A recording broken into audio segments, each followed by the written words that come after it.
Assalamualaikum warahmatullahi wabarakatuh. Dan selamat siang. Salam sejahtera untuk kita semua. Shalom, Om Swastiastu, Namo Buddhaya, Salam Kebajikan. Yang terhormat, Dekan Fakultas Kedokteran Universitas Swadaya Gunung Jati beserta tim. Yang kami hormati, Wakil Dekan Bidang Perencanaan dan Sumber Daya. Yang kami hormati, Wakil Dekan Bidang Kemitraan, Riset, Inovasi, dan Alumni. Yang kami hormati, Wakil Dekan Bidang Publikasi, Pengabdian Masyarakat dan Urusan Internasional. Yang kami hormati, Kepala Pusat PPDS. Yang kami hormati, para manajer wakil dekan. Yang kami hormati, Kepala Tata Usaha. Yang kami hormati, Kepala Subbagian, beserta tamu undangan. Selamat datang kami ucapkan di Fakultas Kedokteran Universitas Hasanuddin. Hadirin yang kami hormati, alhamdulillah, puji syukur kita panjatkan kehadirat Allah Subhanahu wa Ta'ala, karena berkat rahmatnya lah kita masih bisa berkumpul pada acara ini dalam keadaan sehat walafiat. Salawat serta salam semoga tetap tercurahkan kepada Nabi Muhammad Sallallahu Alaihi Wasallam yang telah membawa kita dari zaman jahiliyah menuju zaman yang terang benderang. Hadirin yang kami hormati, selanjutnya sambutan. Sambutan pertama oleh Wakil Dekan Bidang Perencanaan dan Sumber Daya kepada Profesor Dr. Firdaus Hamid, PhD, SPMK Konsultan. Dengan hormat kami silahkan.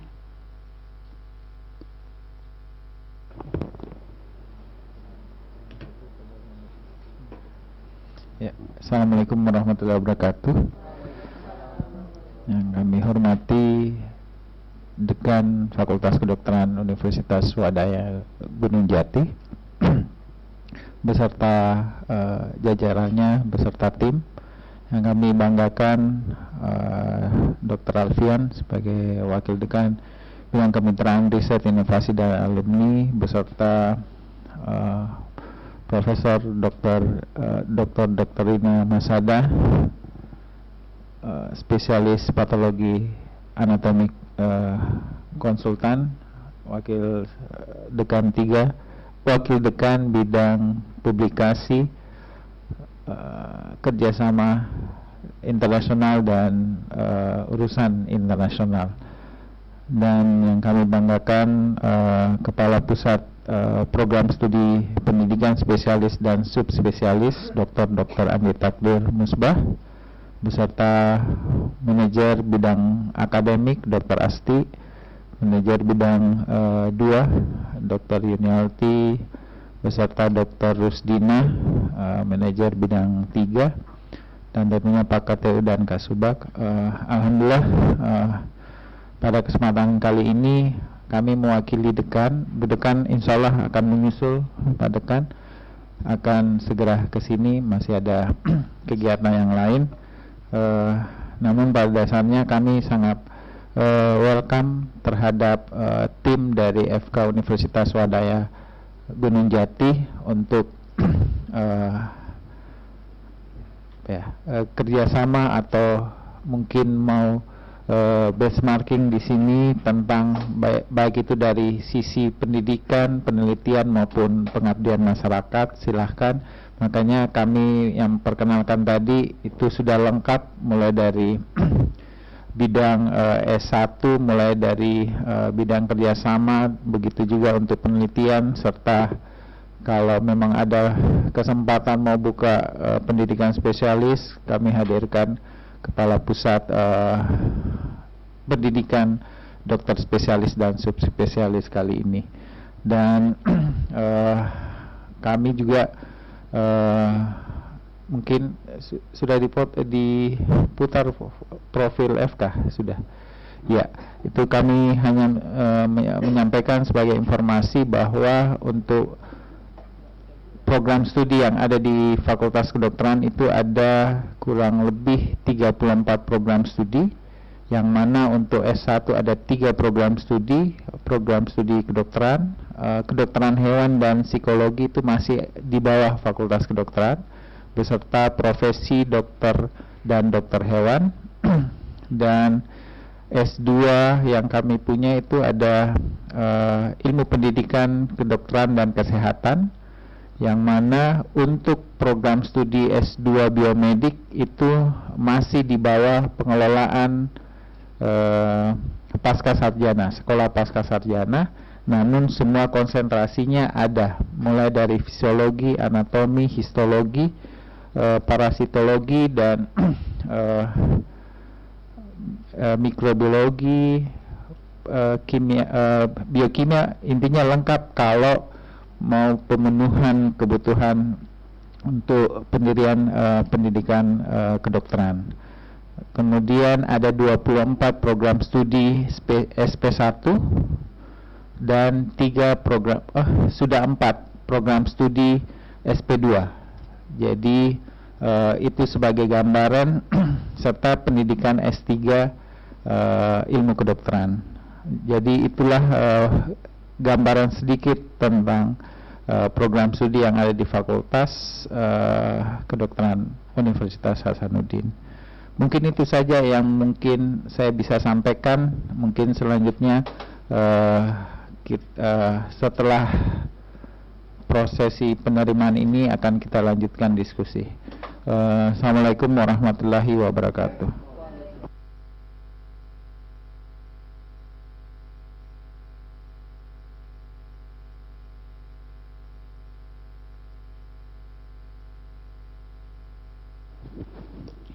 Terima kasih atas sambutannya, Prof. Selanjutnya, sambutan oleh Dekan Fakultas Kedokteran Universitas Swadaya Gunung Jati kepada Dr. Haji Catur Setia Sulistiana, Master Medical Education. Dengan hormat kami silakan. Terima kasih. Bismillahirrahmanirrahim. Assalamualaikum warahmatullahi wabarakatuh. Yang kita hormati Ibu Profesor Dr. Hairani Rashid, MKes, SPPD, KGH, SPGK, Finasim, selaku Dekan FK Unhas. Yang saya hormati Profesor Dr. Agus Salim Bukhori, MKlimmed, PSD, SPGK Konsultan, sebagai Wakil Dekan Bidang Akademik dan Kemahasiswaan. Yang saya hormati Profesor Dr. Firdaus Hamid, PSD, SPMK Konsultan, Wakil Dekan Bidang Perencanaan dan Sumber Daya. Yang saya hormati Dr. Andi Alfian Zainuddin, MKM, Wakil Dekan Bidang Kemitraan, Riset, Inovasi, dan Alumni. Yang saya hormati Profesor Dr. Rina Masadah, SPPA Konsultan, MPhil di FM, Wakil Dekan Bidang Publikasi, Pengabdian, dan Urusan Internasional. Yang saya hormati Profesor Dr. Irfan Idris, MKes, Ketua Program Studi Ilmu Kedokteran. Yang saya hormati Dr. Ririn Nisrawati, MKes, Spesialis Mata Konsultan, Ketua Program Studi Pendidikan Dokter. Dan alhamdulillah Bapak Ibu, saya sebagai Dekan FKUGJ sangat tersanjung ini kehadiran seluruh manajer dan seluruh pimpinan FK Unhas yang bisa bertemu dengan kami. Jujur Pak Prof, kami tidak menyangka akan disambut selengkap ini, karena memang kami hadir tentunya ke sini untuk belajar, dan FKUGJ mungkin baru berumur nanti pada tahun ini baru berumur 17 tahun. Jadi insya Allah sangat jauh, kami sangat jauh dengan FK Unhas yang sudah sangat senior untuk ukuran di Fakultas Kedokteran. FKUGJ saat ini sedang memasuki fase penguatan visi misi baru yang menempatkan kesehatan masyarakat pesisir dan pengendalian penyakit tidak menular sebagai keunggulan strategis.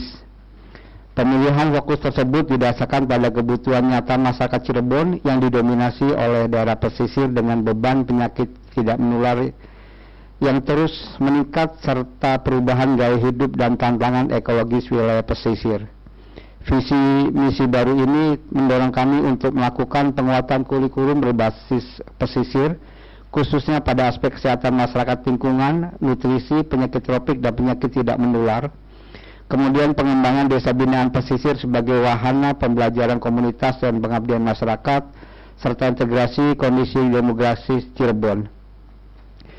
Terus terang ini adalah tindak lanjut Pak Prof, senior sekalian, ketika kami kemarin divisitasi akreditasi lapangan Lampetekes di bulan kemarin dengan metode kualitatif, Prof. Alhamdulillah kami mendapatkan akreditasi unggul 5 tahun. Ini adalah salah satu tindak lanjut kami terkait rekomendasi Prof dari asesor bahwa visi misi FKUGJ untuk tahun 2026 sampai 2035 itu adalah terkait dengan desa pesisir, sehingga kami diminta oleh asesor untuk coba berstudi banding ke beberapa perguruan tinggi FK yang memiliki visi misi ke arah daerah pesisir. Dan kami merasa bahwa FK Unhas lah FK yang paling cocok menjadi guru kami terkait dengan visi misi kami yang baru. Sehingga kedatangan kami ke sini tentunya ingin belajar kepada FK Unhas. Mudah-mudahan dan saya sangat yakin dengan kunjungan kami ke sini akan mendapatkan banyak manfaat untuk perubahan visi misi FKUGJ. Kami insya Allah membawa tim lengkap terkait dengan tim task force visi misi yang sekarang kami didukung oleh yang sebelah saya persis Dr. Tiar. Beliau adalah Wakil Dekan 3 bagian kemahasiswaan alumni dan kerjasama. Sebelahnya ada Dr. Tisa Oktavira Permatasari, Kaprodi Akademik. Sebelahnya adalah Dr. Bambang Wibisono, beliau adalah sekretaris Prodi Akademik. Kemudian sebelahnya Dr. Frista Marta Rahayu, spesialis dermatovenerologi, adalah Kaprodi Profesi. Kemudian sebelahnya Dr. Alfu Radia Permatasari, beliau adalah Sekprodi Profesi.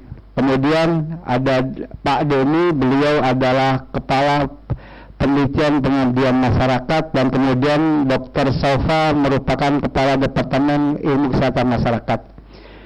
Tujuan kami untuk belajar Bapak Ibu sekalian di FK Unhas karena kami yakin kedekatan dengan visi misi yang akan kita tuju di tahun 2026-2035. Itu saja pengantar dari kami. Sekali lagi atas nama FKUGJ saya mengucapkan terima kasih dan penghargaan yang sebesar-besarnya atas sambutan yang luar biasa. Kami takjub, kami salut dengan kekompakan FK Unhas. Terima kasih atas perhatian Bapak Ibu sekalian dan berkenan untuk menerima kami. Itu saja mungkin dari saya. Terima kasih. Bila taufiq wal hidayah. Assalamualaikum warahmatullahi wabarakatuh. Terima kasih atas sambutannya, Dok. Baiklah, selanjutnya kita memasuki sesi diskusi yang akan dipandu oleh Wakil Dekan Bidang Kemitraan, Riset, Inovasi, dan Alumni. Kepada Dr. Andi Alfian Zainuddin MKM, dengan hormat kami silahkan.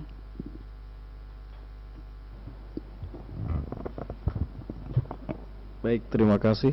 Assalamualaikum warahmatullahi wabarakatuh. Sebelumnya kami mengucapkan terima kasih atas kunjungannya ke Fakultas Kedokteran Unhas di Makassar. Kayaknya sudah sering ke Makassar ya kalau saya ya. Alhamdulillah pada hari ini seperti arahan dari Bapak Dekan tadi ya, mengenai visi, misi dan upaya untuk tentunya salah satu referensi ya untuk kita membuat atau menyempurnakan visi misi yang ada. Tentunya banyak masukan juga dari eksternal, terutama melalui benchmark maupun juga dari stakeholder. Nah, di sini sengaja kami menghadirkan lengkap ya. Jadi kalau ada yang ingin ditanyakan sudah jelas siapa yang mau ditanyakan gitu ya bidangnya. Kalau kami di Fakultas Kedokteran Unhas itu OTK yang baru memang ada yang berbeda. Waalaikumsalam, selamat datang Bu Dekan, Prof. Ya. Silakan. Ya, mungkin kalau sebelum diskusi mungkin karena Bu Dekan sudah datang ya, mungkin kami minta kepada Profesor Dr. Hairan Rashid sebagai Dekan FK Unhas memberikan sambutan selamat datang lagi ya. Yang lebih Sebenarnya tidak perlu komprehensif, ya. ucapan selamat datang Ya, lagi. silakan, Prof. Ya, bismillahirrahmanirrahim. Assalamualaikum warahmatullahi wabarakatuh. Alhamdulillahirabbil alamin wassalatu wassalamu ala anbiya wal mursalin sayyidina Muhammadin wa ala alihi washabihi ajmain. Yang saya hormati Bapak Dekan Dr. Haji Catur Septia Sulistiana MMD, Dr. Tiar, Dr. Tisa, Dr. Krista, Dr. Bambang, Ove, Doni, Dr. RVP Midinawati dan Dr. Sofa. Permohonan maaf, mestinya jam 11 malam saya harus menunggu tamu, tetapi tiba-tiba saya diminta oleh Pak Rektor untuk rapat sehingga baru selesai tanpa mengurangi tentunya tadi telah dibuka dan saat ini juga tidak perlu dibuka lagi, tapi izinkan saya menyapa selamat datang di Fakultas Kedokteran tim dari Universitas Swadaya Gunung Jati di Fakultas Kedokteran Unhas. Inilah fakultas kami, fakultas yang kami banggakan tentunya terutama di Indonesia Timur, yang menjadi tempat dan harapan bagi anak-anak kami S1, spesialis, subspesialis, dan S2 serta program doktor. Kami sangat merasa bangga dan tentunya berterima kasih sebanyak-banyaknya kepada Pak Dekan atas keinginan untuk benchmarking ke Fakultas Kedokteran Unhas, dan pada prinsipnya kami akan selalu terbuka untuk bisa berdiskusi dalam hal apa saja, baik tentunya untuk pengembangan Universitas Swadaya Gunung Jati dalam hal ini Fakultas Kedokteran, untuk kami berikan hal-hal yang bisa, saya tidak mengatakan bahwa saat ini kami mungkin pencapaian lebih banyak, tetapi maksud saya apapun itu diskusi nanti kita, apapun pertanyaan-pertanyaan yang diminta oleh tim dari Gunung Jati, kami siap menjawab, dan kami siap juga memberikan arahan dan support ketika ada hal-hal yang ingin ditanyakan secara spesifik untuk Fakultas Kedokteran Universitas Hasanuddin. Sekali lagi selamat datang di Fakultas Kedokteran Universitas Hasanuddin. Terima kasih. Wassalamualaikum warahmatullahi wabarakatuh. Sudah diperkenalkan semua toh? Sudah, iya.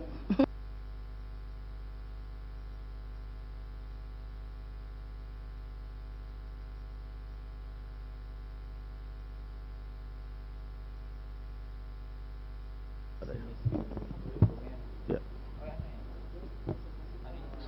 Beda.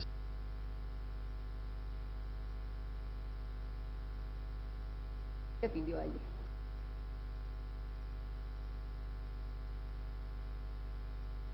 Ya, karena tadi dari Pak Dekan bahwa arahnya adalah pesisir dan ya penyakit tidak menular ya, PTM. Kalau yang berhubungan dengan kami tentunya akan ada bisakah ditampilkan mengenai benua maritim Indonesia. Ya, kami setiap akreditasi pertanyaannya pasti apa itu benua maritim Indonesia. Sampai terus terang kami sampai rapatkan di tingkat rektorat sampai dibuat suatu buku putih penjelasan tentang benua maritim Indonesia. Karena cenderung semua asesor hanya berpikiran laut, Ya. tidak melihat benuanya. Benuanya. Karena kami tim Ya. ini capek menjawab asesor Ya. dengan 34 program studi. Setiap asesor pasti akan bertanya dan kami diburu untuk menjelaskan. Begitu melihat lagi program studi punya visi misi pasti bermasalah. Akhirnya kami minta dibikinkan buku putih. Ya. Alhamdulillah setelah ada buku putih tidak ada lagi pertanyaan. Tidak lagi pertanyaan. Iya, betul. Karena selalu itu benua maritim Indonesia dipikirnya semua maritim, padahal Maritimnya ada yang benua mereka dan lihat kadang-kadang maritim. maritimnya. Jadi laut. Ya. Karena Kita di punya unggulan tropis. kita unggulan adalah penyakit tropis dan kebencanaan juga ya. Jadi ya, karena dianggap benua maritim itu semua hal yang berhubungan baik itu darat, laut dan udara yang menjadi ciri tersendiri. Jadi kalau kita kenal ada 5 benua, nah kita ada benua maritim yang Nah, ini juga sulit kami mengubahnya karena di peraturan pemerintah Unhas di statutanya sudah mencantumkan benua maritim. Ini Pak Habibie dulu yang memberikan ke Unhas bahwa ini benua maritim ya. Nah, tentunya kami yang harus merasionalisasi apa itu benua maritim ya, dan sekarang sudah ada buku penjelasan dari universitas, dari rektorat, bahkan sampai klaster-klaster rumpun-rumpun ilmu. Jadi benua maritim Indonesia itu di klaster kesehatan seperti apa, di klaster sains teknologi seperti apa, MIPA dan teknik gitu, di klaster sosial dan humaniora seperti apa, juga di agro kompleks. Jadi itulah yang menjadi dasar kami untuk menjelaskan tentang benua maritim Indonesia. Dan setelah itu ya tentunya akan masuk nanti yang mana yang sinkron dengan kurikulum, sinkron dengan penelitian-penelitian dan pengabdian masyarakat tentunya. Yang bisa di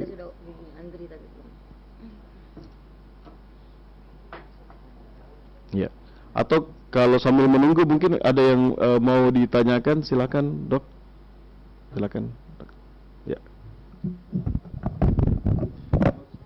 Baik, terima kasih. Izin Ibu Dekan, Pak Dekan, dan para wadik sekalian, perkenalkan saya Dr. Tiar. Kebetulan saya di tim ketua tim visi misi juga. Jadi kami itu memang ada perubahan visi misi seperti tadi Pak Dekan sampaikan, dan sebetulnya di tahun 2025 ini sudah mulai diberlakukan, yaitu visi misi kami sebetulnya ke arah tadi pesisir gitu ya, dengan ilmu IKM-nya itu apa ya, berarti berbasis masyarakat ya, kedokteran berbasis masyarakat, yang kita fokusnya di masyarakat pesisir seperti itu. Nah, dari situ kemarin masukan dari asesor adalah coba benchmarking dengan fakultas kedokteran lain untuk memberikan sebetulnya perbedaan. Apa sih perbedaan FKUGJ ini dibandingkan dengan FK lain yang memiliki visi misi serupa gitu, mirip gitu ya. Sebetulnya kami juga awalnya mengira bahwa maritim seperti yang tadi disampaikan adalah laut gitu ya, ternyata mungkin pengertiannya akan lebih luas lagi ya Dok ya gitu kan.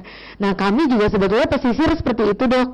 Jadi pesisir yang dimaksud mungkin dari asesor itu mengira itu hanya laut sebetulnya. Jadi kami kan juga kemarin banyak menjelaskan juga bahwa sebetulnya pesisir itu kan ada pengertiannya juga dan tidak mencakup hanya di wilayah betul-betul pinggir pantai seperti itu ya, mungkin mirip ya Dr. Alfian. Jadi kami ingin tahu kalau untuk sebetulnya dari segala aspek ya, pertama adalah pendidikan, dalam hal ini mungkin bridging kurikulum seperti apa, mungkin nanti Dr. Vivi, Dr. Tisa, Dr. Frista akan lebih banyak bertanya kaitan itu.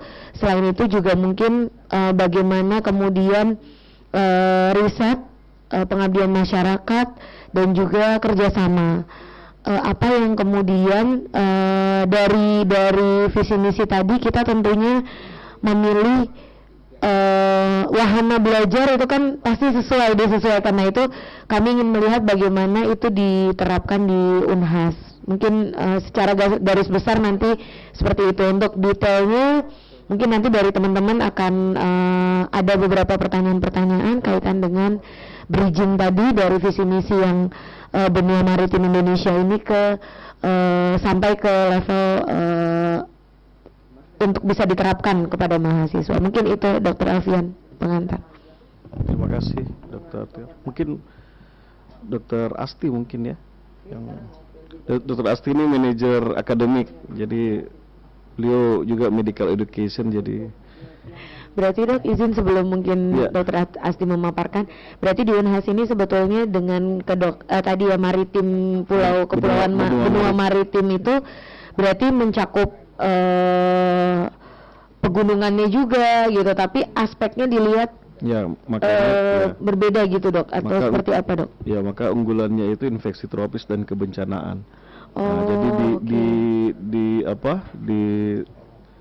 kita melakukan, jadi aspek teknis dari benua maritim Indonesia itu diturunkan menjadi infeksi tropis dan kebencanaan, sehingga baik itu kurikulum, penelitian kami itu lebih diarahkan ke situ. Ya, mungkin kalau di kami tadi yang penyakit tidak menular gitu ya, Dokter Tisa ya. Di sini mungkin penjelasannya silakan. Oh, ini buku putih ya, tadi ya, Dokter. Oke. Jadi dari, ya silakan Dokter Asti. Ya.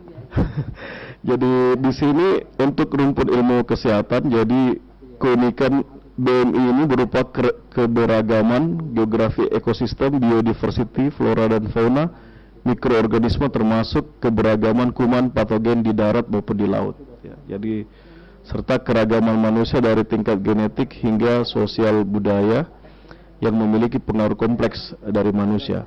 Nah, di sini istilah keberagaman secara langsung maupun tidak langsung ini kami menerjemahkannya mengenai kerentanan dan resilience terkait aneka penyakit, baik itu penyakit menular, penyakit tidak menular, penyakit baru dan muncul kembali atau emerging dan re-emerging disease. Mungkin ke bawah lagi. Nah, sehingga dalam di kedokteran ini saat ini dalam kurikulum pendidikan kedokteran yang bersifat ada di sini ya, karena penyakit infeksi dan non infeksi yang bersifat ke bawah lagi mungkin yang langsung saja ini sebagai institusi yang berada di Wallacea menjadikan unsur bencana alam dalam bentuk penyakit akibat keganasan, trauma dan penanganan bencana sebagai salah satu unggulan. Jadi ada dua di sini sebelumnya. Jadi keragaman patogen dan fauna itu diterjemahkan sebagai penyakit infeksi tropis itu, kemudian keberagaman dalam hal karena dia di Wallacea yang unsur bencana alam di situ banyak kali di sini, maka ada kebencanaan menjadi salah satu unggulan. Jadi ada dua ya. Nah, terus lanjut ke bawah ada enggak ya? Sudah ya, cukup. Ya. Jadi begitu kami memaknai benua maritim Indonesia itu. Ya. Baik, mungkin dari tim Dokter Tisa, Dokter Frista, barangkali yang ada yang ingin ditanyakan mungkin lebih teknis gitu ya, Dok, nggak apa-apa ya, Dok. Atau dari Dokter Dokter Frista dulu, Dokter Tisa mangga, Dok. Oh, sambil bareng-bareng nggak apa-apa ya, Dok. Mungkin terima kasih Dokter untuk penjelasannya mengenai benua maritim ini. Nampaknya begitu kami melihat buku putihnya ini kami, oh iya kita juga perlu deh kayaknya gitu ya. Tapi mungkin boleh kami mendapatkan insight Dokter untuk sebetulnya tadi seperti bagaimana caranya ketika Unhas membuat definisi ini itu bagaimana alur prosesnya, perspektifnya begitu Dokter, mungkin untuk dapat agar kami adaptasi itu pun ditanyakan ya Dok, artinya deskripsi ini, definisi ini bagaimana alur prosesnya gitu, perspektifnya mungkin boleh di-share Dok. Terima kasih Dok. Ya, untuk penyusunan buku putih ini ya berawal memang dari di prode rektor sekarang itu dibentuk Pokja khusus untuk penyusunan ini karena melibatkan seluruh fakultas dan ahli tentunya, dan juga yang menjadi narasumber adalah yang memberikan statuta Unhas ini, benua maritim Indonesia ini. Jadi lama prosesnya ini untuk membuat suatu buku putih ini karena dibentuk Pokja oleh universitas. Di situ ada semua lengkap mungkin kalau ya dari semua fakultas dan yang memberikan masukan, kemudian dibahas secara berdasarkan rumpun ilmu, kemudian nah itulah sampai ini tim penyusunnya dari tim perencanaan universitas ya. Jadi terus terang ini memang bukan hanya masalahnya di kedokteran, seluruh fakultas, karena kan biar bagaimanapun visi misi fakultas tidak bisa lepas dari visi misi universitas. Nah, kalau ada dari visi misi universitas yang tidak mampu juga kita jelaskan, tentunya harus di tim universitas untuk bisa mendetailkan apa sih yang dimaksud apa yang tertulis di visi misi universitas ya. Jadi ini kalau dari kami ada Dr. Isra Wahid yang menjadi tim. Dr. Isra ini sekarang sebagai kepala lab untuk zoonotik. Jadi kami untuk kalau ditanya tentang apa saja ini, kami punya lab home RC, penguatannya pada infeksi tropis, ada khusus zoonotik ya, dan penyakit tropis ada di sebelah kalau lihat gedungnya. Kemudian juga roadmap penelitian tentunya dibuat sedemikian rupa untuk menekankan pada keunggulan, walaupun mungkin tidak menafikan yang lain, tetap berkembang juga begitu. Ya, silakan Dok. Maaf Dok, mau menambahkan atau mau konfirmasi. Jadi kalau ini kan sebenarnya mengikut atau mengacu pada visi misi dari universitas. Itu mulai dari tahun berapa nggih Dok? Ya, tiap 5 tahun. Terakhir ini baru saja sudah di SK-kan ya, baru saja di SK-kan Renstra terbaru dari universitas tahun 2025-2030. Nah, kami di FK ini sementara menyusun juga berdasarkan Renstra dari universitas untuk Renstra fakultas 2026-2031 gitu. Jadi sementara proses ini, kebetulan saya ketua tim Renstranya juga, dan ini timnya juga nih. Siap, ada Dr. Asti. Dr. Asti, ada Dr. Rusdina, Dr. Yunialti, juga sudah diadakan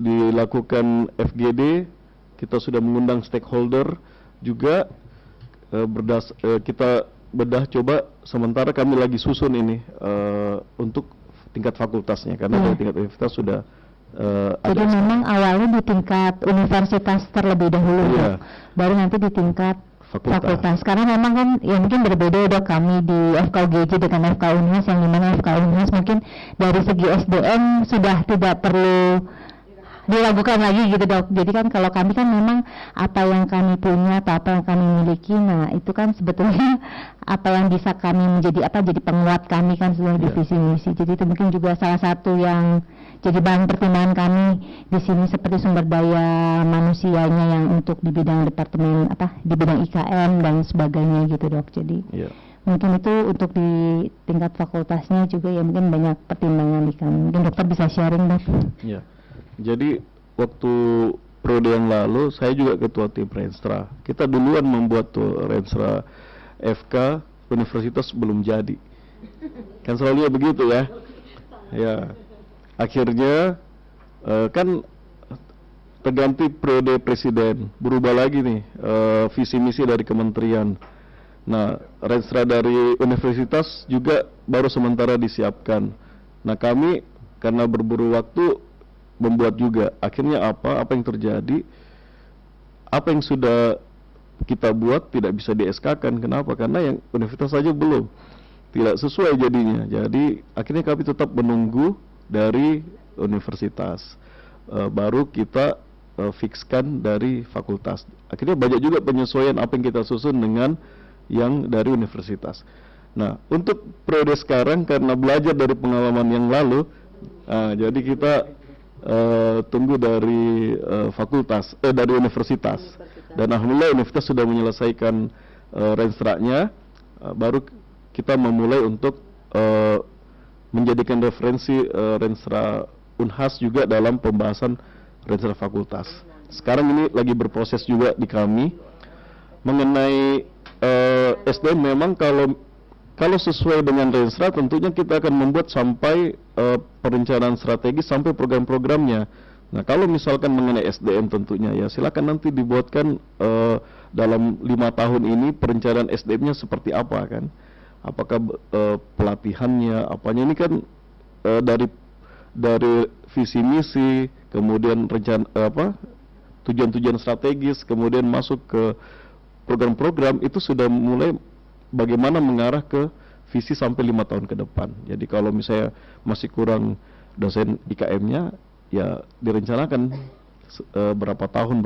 Nah dari situlah dasarnya nanti membuat RKAT anggarannya, ya rencana kerja, rencana keuangan dan anggaran tahunannya itu dibuat sampai pada kalau asesor kalau selalu tanyakan itu kan tindak lanjutnya seperti apa kan. Jadi kalau apa yang ada di Renstra, kemudian bagaimana rencana operasionalnya, terus dilakukan evaluasi.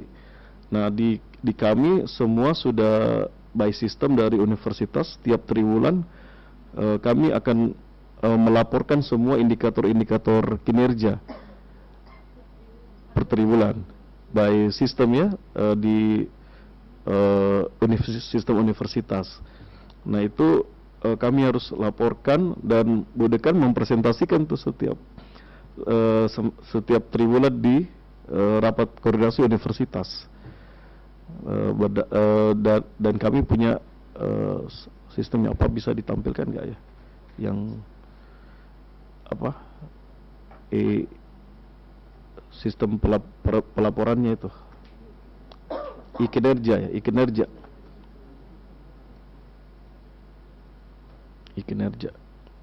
Nah itu kira-kira seperti itu dok, modelnya kami. Jadi Iya dok. ya, kasih.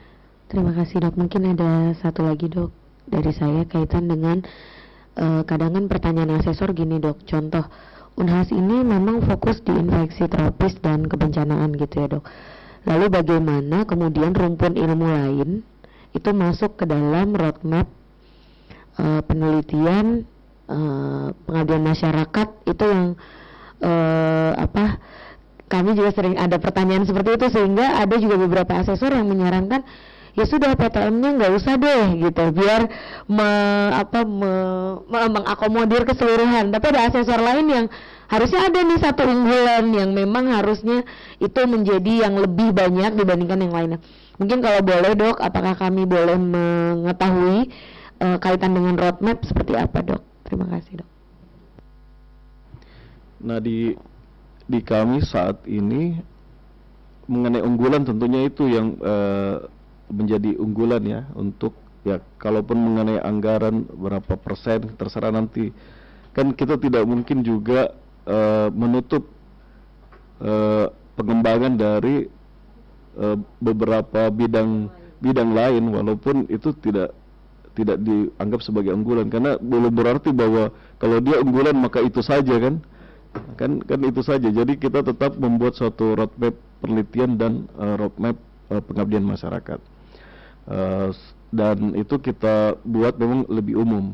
Nah sekarang di Universitas Hasanuddin ini sudah ada namanya Thematic Research Group, TRG. Kami yang terdaftar itu sebenarnya lebih 60 itu TRG, cuman 15 TRG Thematic Research Group itu yang sudah didapat SK Rektor, dan itu mendapatkan pendanaan dari Rektorat juga untuk dana awal ya, untuk, dan syaratnya harus kerjasama dengan institusi lain di luar negeri gitu. Jadi harus ada ya joint riset, harus ada profesor ataupun peneliti lain dari luar negeri. Nah itu syaratnya Thematic Research Group ini. Sebenarnya kita bisa arahkan dengan membentuk TRG itu yang mengarahkan kepada keunggulan kita gitu. Walaupun yang lain nanti di roadmap ada gitu. Dan kami juga tentunya rutin untuk mensupport para peneliti dengan pendanaan ya, baik itu hibah internal maupun hibah dari universitas. Kalau di awal kami berikan dulu sekitar berapa itu ya, 15 juta per dosen. Setiap dosen dapat 15 juta tapi harus berkelompok. Kemudian di tahun berikutnya kami tingkatkan lagi untuk lektor dengan asisten ahli dan lektor kepala dan guru besar berbeda. Ini untuk mempercepat mereka yang asisten ahli jadi lektor, yang lektor jadi lektor kepala, yang lektor kepala jadi guru besar, dan guru besar juga bisa membimbing ke bawahnya. Dan itu tentunya disesuaikan dengan roadmap. Selalu pertanyaan di asesor itu, ada enggak evaluasi kesesuaian penelitian dan pengabdian masyarakat sesuai roadmap. Nah gitu. Jadi roadmapnya itu tentunya ya berdasarkan dari visi-visi kembali kan, dari riset kembali gitu. Nah, seperti itu cara mengontrolnya sebenarnya ya. Jadi tetap saja ya namanya unggulan bukan berarti tidak mengembangkan penelitian lain.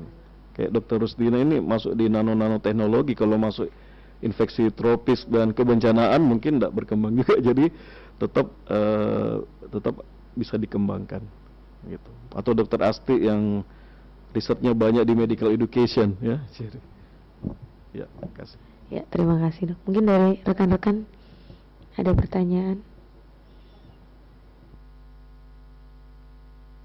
Ya, Assalamualaikum warahmatullahi wabarakatuh. Izin Prof. Mungkin kalau dari saya, sesuai dengan tugas saya di Medical Education Unit, saya akan bertanya tentang kurikulum. Jadi tentunya dari visi misi tadi sudah ditentukan profil lulusannya ya. Profil lulusan seperti apa yang spesifik mungkin yang menunjang visi misi dari FK Unhas. Kemudian dari profil lulusan ini bagaimana pemetaannya ke dalam kurikulum, dijabarkan ke dalam kurikulum. Adakah bahan kajian khusus yang memang diberikan kepada mahasiswa untuk pencapaian kompetensi tersebut, lalu ada metode pembelajaran spesifik seperti apa mungkin yang untuk menunjang dari visi misi profil lulusan tersebut. Kemudian adakah pembelajaran di komunitas tersendiri mengenai bahan-bahan kajian atau pencapaian kompetensi yang memang harus dicapai oleh mahasiswa, misalnya dengan pembelajaran di komunitas. Dan yang terakhir bagaimana mengenai sistem assessment-nya. Begitu mungkin ke Dr. Asti ya. Terima kasih sebelumnya Dr. Asti. Silakan Dr. Asti langsung. Terima kasih dok.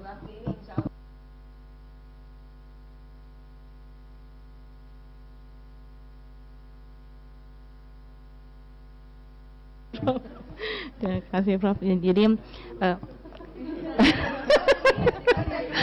sebentar nggak ditanya lagi.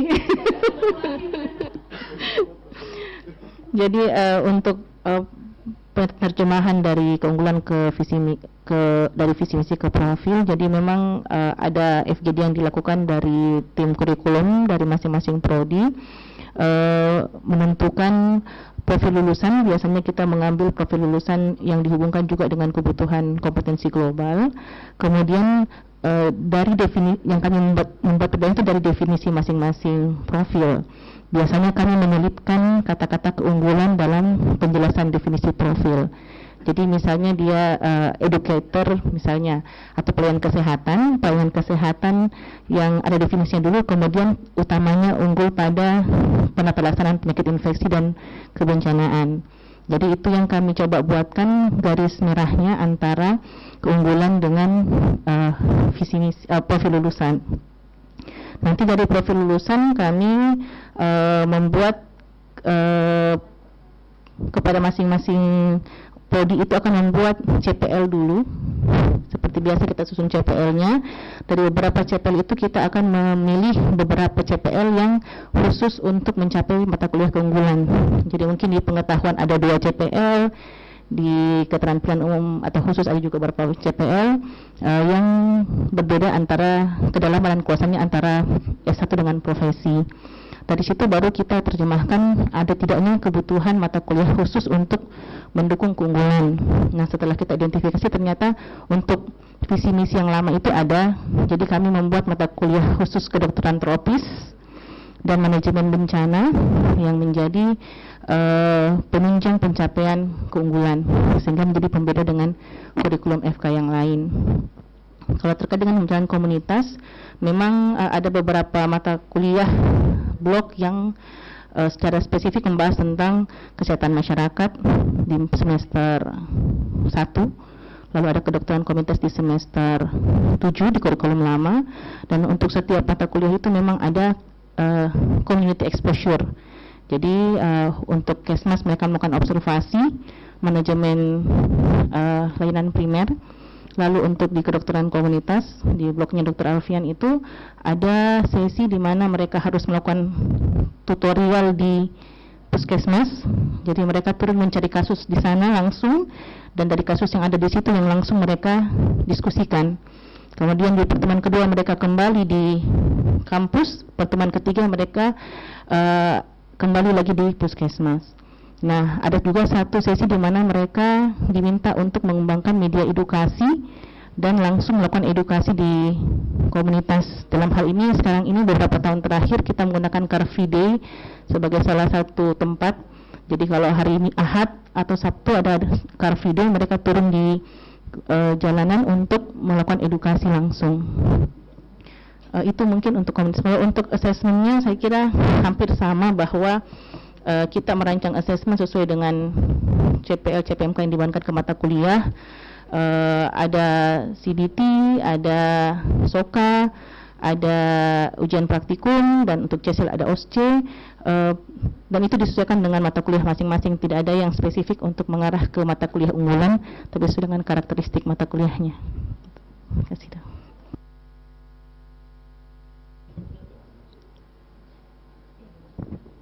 Silakan. Ya, bismillah. Assalamualaikum warahmatullahi wabarakatuh. Terima kasih untuk kesempatannya. Saya Sofa dari Departemen IKM. Menarik dari apa yang tadi sudah disampaikan, mungkin yang mau saya perjelas adalah ya pengalaman kami kemarin ketika akreditasi itu disuruh menjabarkan gitu ya, ada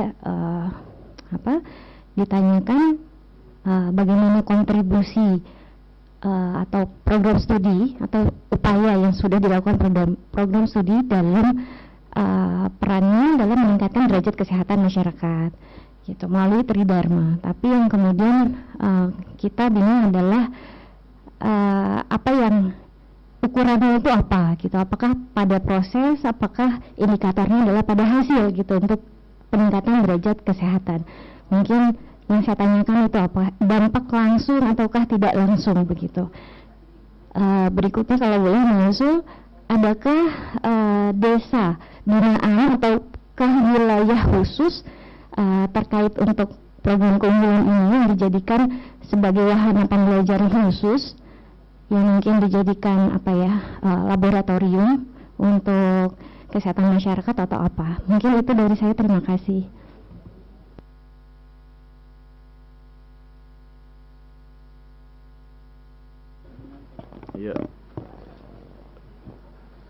Ya, mengenai dampak ya, mungkin ditanyakan sampai dampak. Tentunya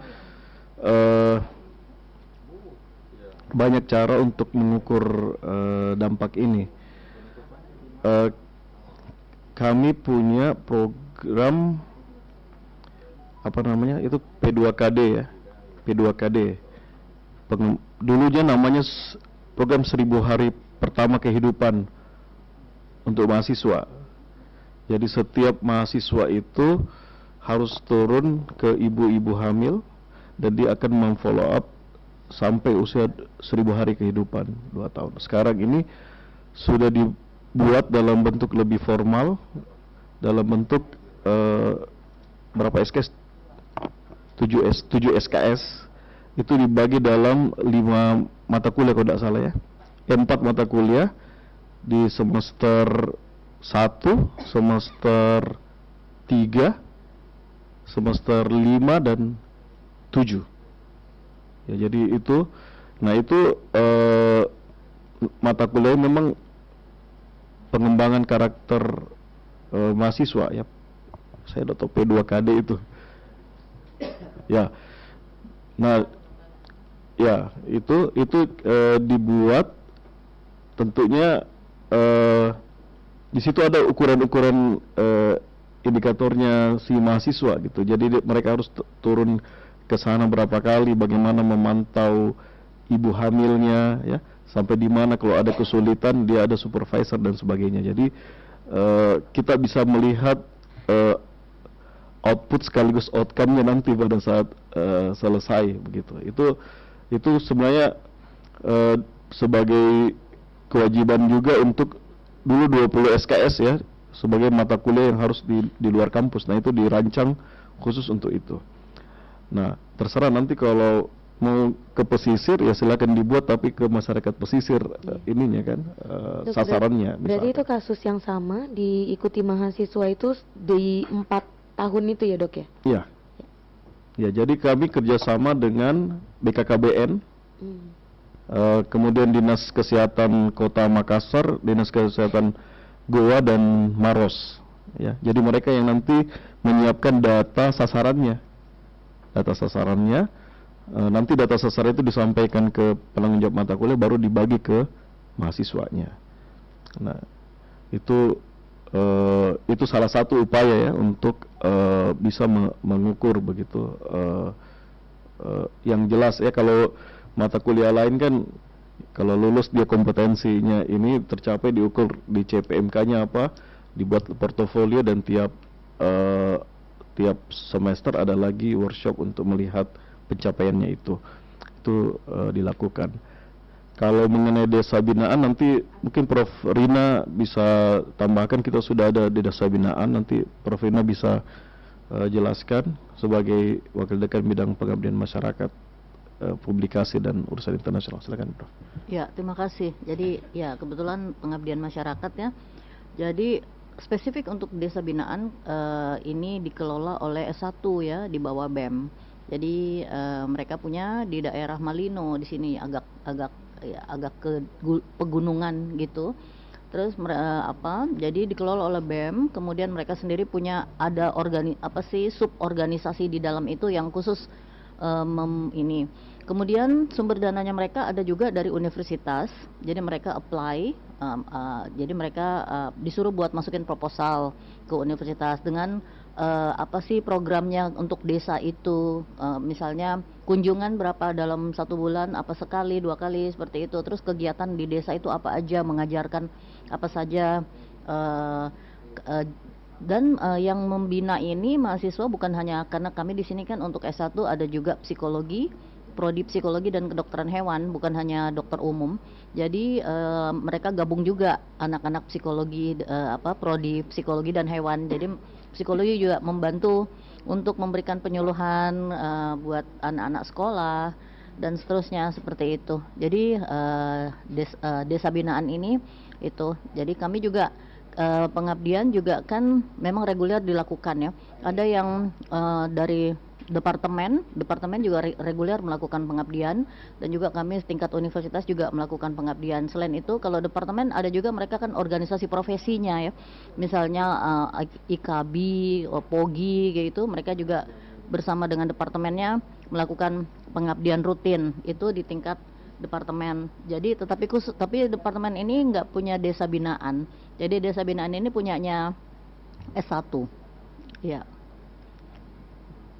Oh iya, saya lupa tadi sampaikan kalau di kami sejak tahun 2022 itu Wakil Dekan Bidang 1 itu mengurusi akademik dan kemahasiswaan. Ya, jadi kegiatan kemahasiswaan dengan kegiatan akademik itu bergabung, begitu juga di Wakil Rektor Bidang Akademik dan Kemahasiswaan. Jadi apa yang dilakukan mahasiswa juga itu merupakan bagian dari akademik juga menyokong kemahasiswaan begitu. Saya dulu di awal dilantiknya juga Wakil Dekan Bidang Kemahasiswaan, Alumni dan Kemitraan. Nah, perubahan OTK dilantik lagi jadi Kemitraan, Riset, Inovasi dan Alumni. Nggak tahu nanti berubah lagi. Nggak tahu kalau berubah lagi nanti. Ya, jadi kalau disampaikan Prof. Rina, memang setiap tahun dari bidang kemahasiswaan rektorat itu akan membuka apply proposal untuk seluruh mahasiswa, seluruh organisasi mahasiswa di tingkat fakultas untuk melakukan pengabdian masyarakat. Nah, itulah mereka pilih desa binaan karena tiap tahun dia bisa buat programnya. Begitu. Begitu Dok, mungkin kita silakan. Ada lagi? Terima kasih. Ada lagi Pak Doni? Ya, terima kasih. Mungkin saya Doni dari bidang penelitian dan pengabdian masyarakat. Saya ada 2 pertanyaan. Yang pertama itu mengenai tadi persentase penelitian dan PKM yang unggulan versus non unggulan. Nah, ada nggak tips dan trik untuk mensosialisasikan penelitian unggulan ini sehingga departemen-departemen terutama mengarah ke keunggulan gitu? Karena kita tahu mungkin saja tadi sesuai dengan ke bidang mereka yang tidak sesuai keunggulan, ya mereka tetap mengerjakan, tapi kita usahakan ke arah situ. Di kita itu masih agak kesulitan karena departemen itu masih jalannya sendiri-sendiri sesuai dengan apa yang mereka minati, bukan sesuai keunggulan. Mungkin ada tips dan trik yang bisa kami pelajari untuk mempush ke arah keunggulan tersebut. Itu yang pertama.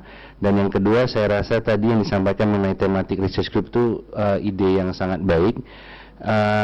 Sebenarnya kita di FKUGJ juga sudah mulai dari 2 tahun lalu sudah ada mulai tematik research group. Kita ada di genetika, ada di fitofarmaka, ada di fisiologi olahraga, dan tadi seperti Dr. Sofa sampaikan, kedepannya akan ada lab kesehatan masyarakat.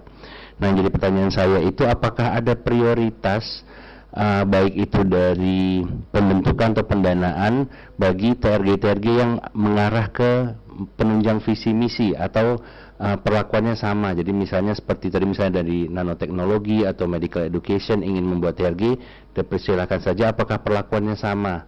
Seperti itu mungkin dari saya. Ya karena itu di bidang saya lagi.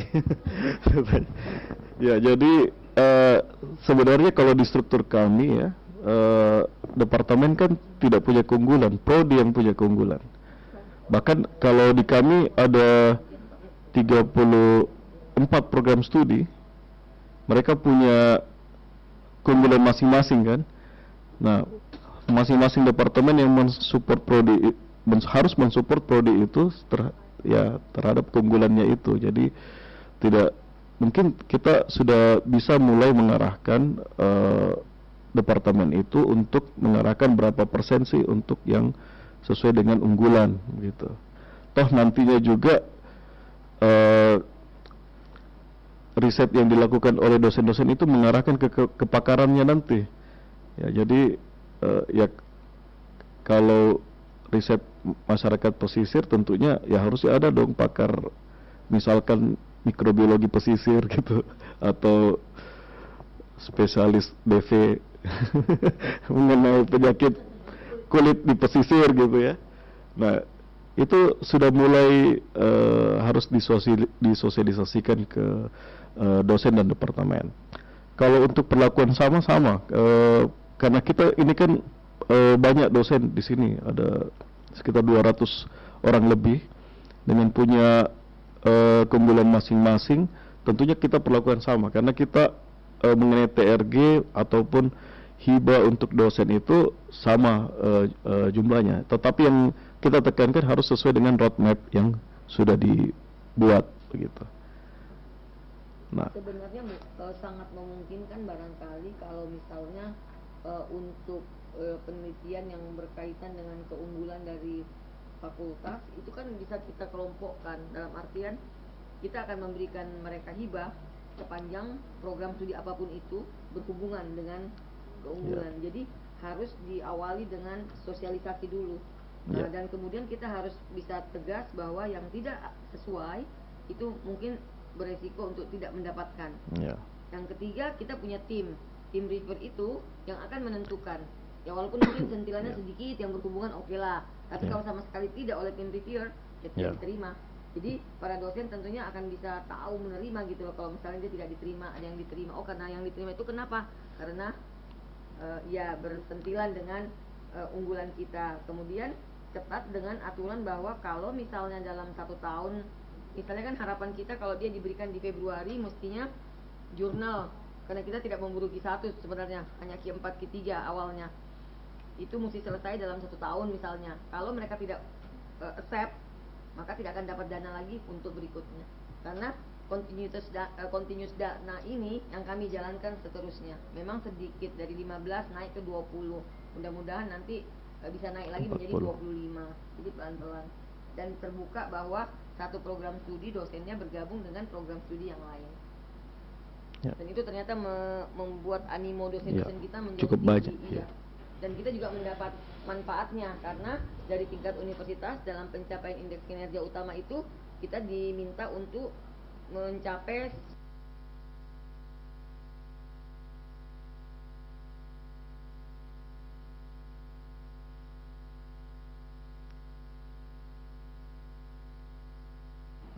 Oh ya, sekedar tambahan, di kami juga ada Pokja Riset dan Inovasi. Itu yang tadi dikatakan Bu Dekan, tugasnya itu mengontrol sesuai dengan roadmap itu.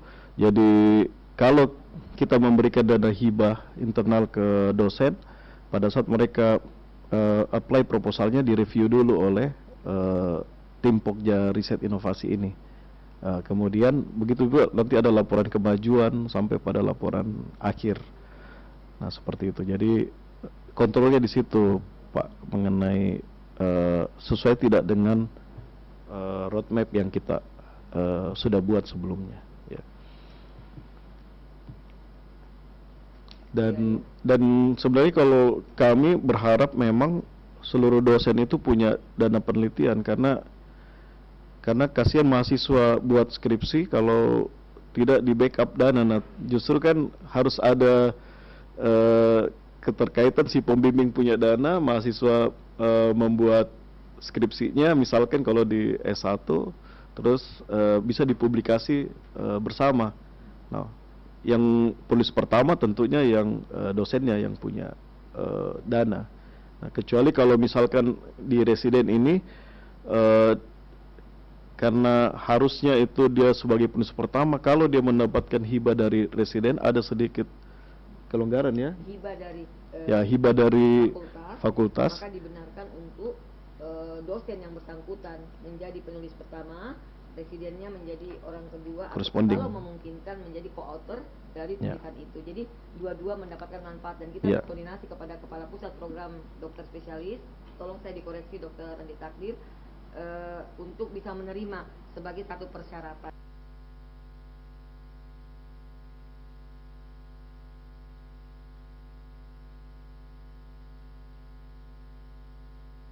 Di publikasi yang mendapatkan.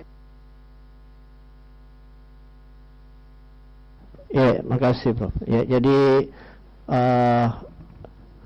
untuk publikasi residen sebenarnya ada kebijakan dari rektorat dan juga fakultas bahwa setiap residen akan melakukan publikasi internasional terakreditasi, dalam hal ini Scopus.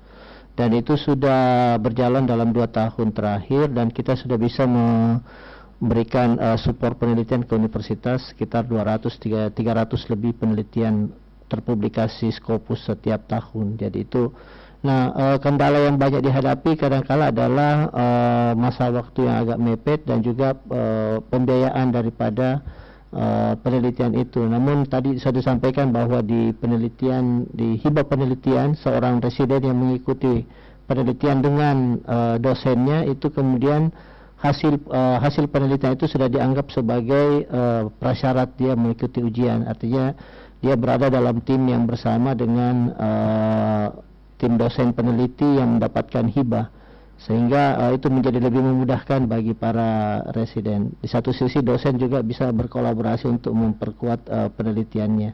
Jadi ada simbiosis yang bagus di dalam pemanfaatan hibah dan juga penyelesaian pendidikan daripada residen. Jadi kita usahakan untuk saling bersinergi, sehingga publikasinya tadi itu tetap menjadi nama publikasi dari para dosen